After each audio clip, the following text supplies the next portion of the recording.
Suite à un dépannage sur un moteur entraînant une turbine de ventilation, on s'aperçoit que la plaque à bord n'a passablement chauffé, certainement des cosses mal serrées, et il ne reste qu'une solution, changer le moteur.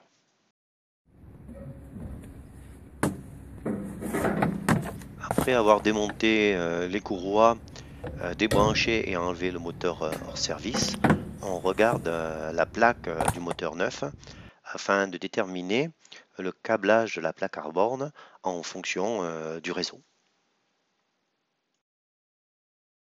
Avant de raccorder ce moteur, faisons un petit retour en arrière. On sait qu'un moteur asynchrone triphasé a 3 enroulements distincts. Maintenant, nous avons ici notre plaque à borne de notre moteur avec les 3 enroulements. L'enroulement U1, U2, V1, V2, W1 et W2. Nous pouvons brancher notre moteur de 2 façons différentes, ou en branchement étoile, ou en branchement triangle. Si nous choisissons de le brancher en étoile, il faudra mettre les barrettes dans ce sens-là. Alors faisons-le ici, nous les avons ici, les barrettes.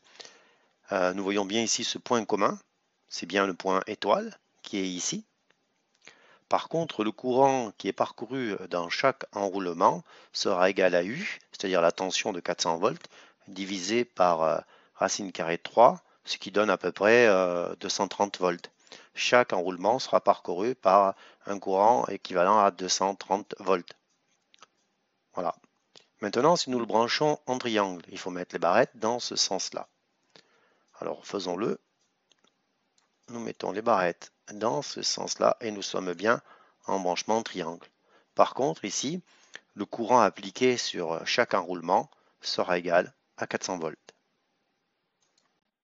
Maintenant, revenons à notre moteur.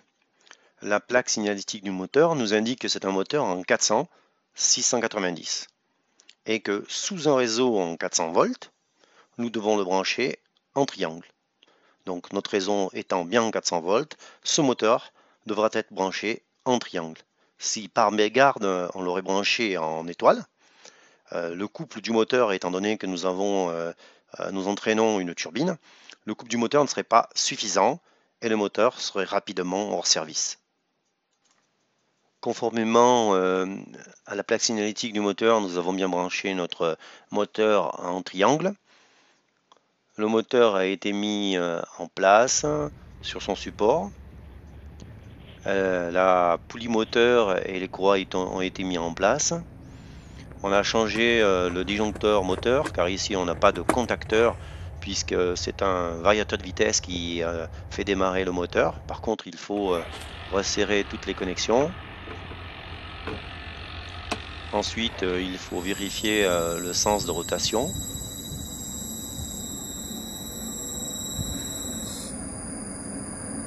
Et puis en dernier lieu, il faut vérifier l'ampérage du moteur, ceci sur les 3 phases. Voilà, cette petite vidéo est terminée. J'espère qu'elle vous rendra service. À très bientôt sur ABC Clim.